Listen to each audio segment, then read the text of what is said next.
little while there, you guys were under the impression that I only wanted to put a flatbed on everything. To be honest, flatbeds are very functional, very usable for pretty much anything, and I only have half my vehicles flatbedded up.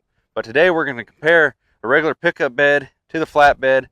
You know, obvious differences, functionality, purpose, and we're also going to go into the laws, regulations, and stuff that the flatbed will fall under, because one of these trucks back there, even though they're exactly the same truck, one of them's a DOT magnet, and one of them possibly could in fact need DOT numbers, weight stickers, commercialized, even though everything is under the commercial title, even some vans nowadays, maybe all.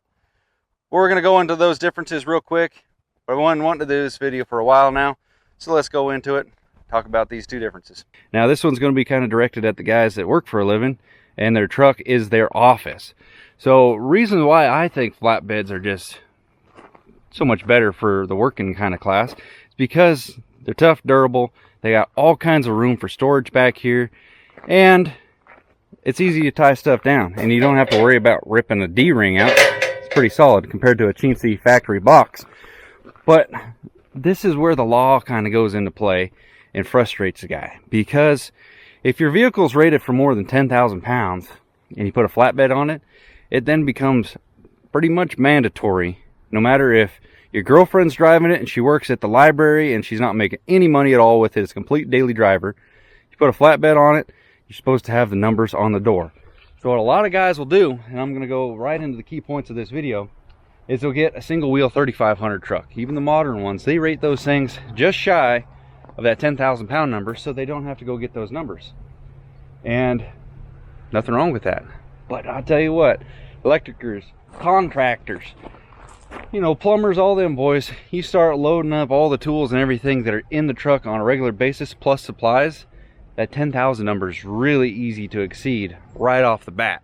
So they're not breaking the law with the logistics and paperwork ahead of time, but then unfortunately it puts you into that category of, yeah, we're a little bit overloaded on this truck, when if you just had it set up for 3,500 with a dually, it would handle the payload, it could have the weight rating for it, and you're good to go.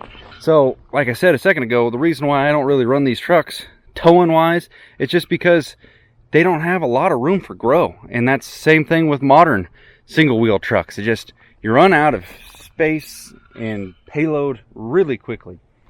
8,800 pounds these things rated for, man, they weigh 6,500 pounds is what this truck with a regular pickup bed on it would weigh. This one here probably 7,000 pounds, so you could put a ton in there, make 1 ton storage, you know, 3/4 ton truck. You know, I don't understand how that math works. Comment below if you really understand it, because I had an uncle who always said if you got a 3/4 ton truck, you can haul 3 to 4 tons on it.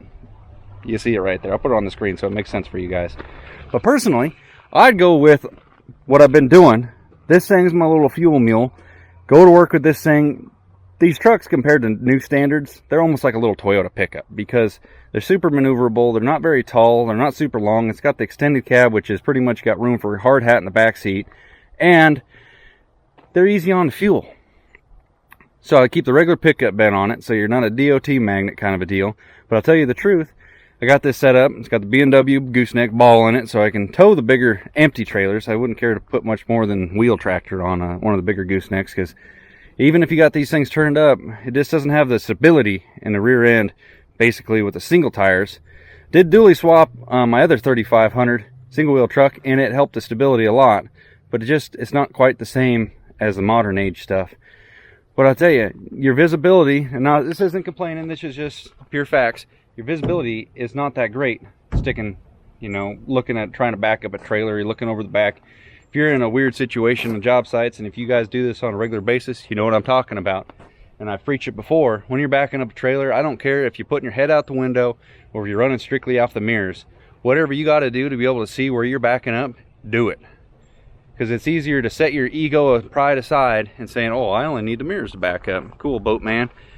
Well, this is a realistic world. You back up over a spigot and you, let's say, don't have time to fix it, and you got to call a plumber to come fix the spigot. You're gushing water all over the place, when you could have, for one, get a second guy out there to help spot you, or two, stick your head out the window. Maybe you'll see a little better, or get out of the vehicle yourself. But having the flatbed, that opens up that real estate and just that open canvas. We can see everything. Don't have a big flatbed in the way, but then again, your storage is not that great as far as just throwing stuff in the bed. But I liked how like the 70s pickups were. They had that toolbox tucked in down here, which would have been really neat if they did that nowadays for these, because that's empty storage down there. There's nothing back underneath that. Where a flatbed comes into play, you get a skirted one, or you add these toolboxes like I did. A little pricey little suckers, but check that out. I mean, it's not a lot of storage. Got my tie downs in there. Probably put 6-7 gallons of milk in there. Daily drive, grocery getting son of a gun right there.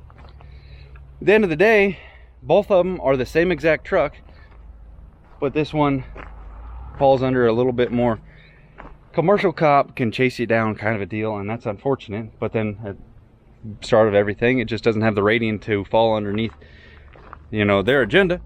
And that's why a lot of guys will just keep that single wheel life, where you just step it up and get all your numbers, get your CDLs, and you can tow pretty much everything the truck's rated for, and you can get a bigger truck and be a lot safer about it. Insurance is high enough as it is. You don't need to make it skyrocket even more, because you're always, you know, overloading, breaking stuff and putting stuff in jeopardy. So as for these two, fuel mules, flatbed is just nice. You can run to Home Depot and they can set a pallet right in the back of that thing. You can go get some pellets for the house stove, whatever it takes. It's just so much easier. Forklift, man, he could run into that. Ain't gonna hurt it.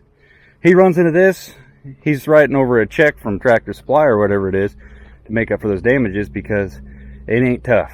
There ain't much there to it at all, and that's the unfortunate thing about it. But personally, I would like to just go ahead and flatbed everything, because they're just so much easier to see around. And this is another ticket right here that I'll mention for you guys. Those of you that have a fifth wheel camper, this dawned on me just now, because I have the new 5500. Awesome freaking truck. I wouldn't mind using that for pretty much any and everything, because it just fits the bill. It's got the crew cab, it's got good gears for towing, and good highway pull.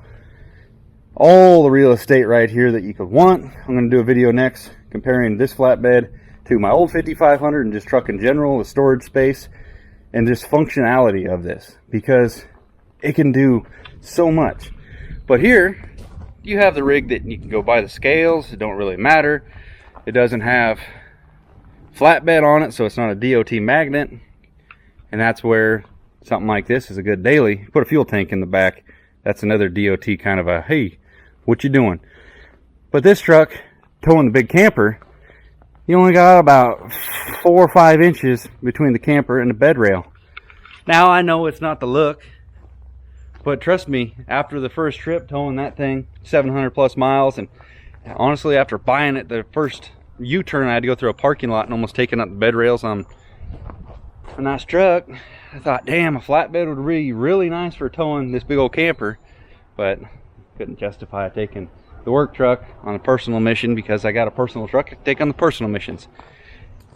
I got too much trucks going on, but I like having the variety to fit the bill of the day. Same thing with the trailers. So, I mean, when I talk about these trucks being set up almost identical, they're turned up the same underneath the hood, running the same hitches back here.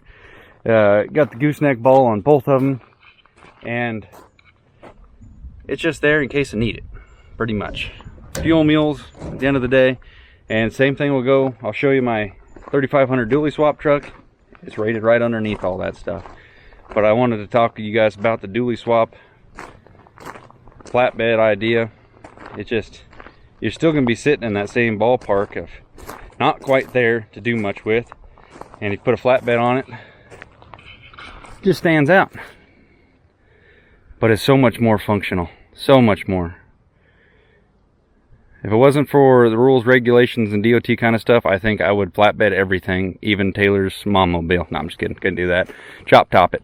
But I personally like the flatbed so much more, just for user-friendly every day. But thank you guys for watching. Hope you enjoyed. Let me know what you guys think between the differences here. I think I might have covered everything I had in my thought process. I hope you guys enjoyed the video. See ya. Originally a single wheel 3500. GVWR on this thing's 9,900 pounds. That means you do not have to put all those stickers on it, even if you put a flatbed back there, is what a lot of guys do. A lot of guys.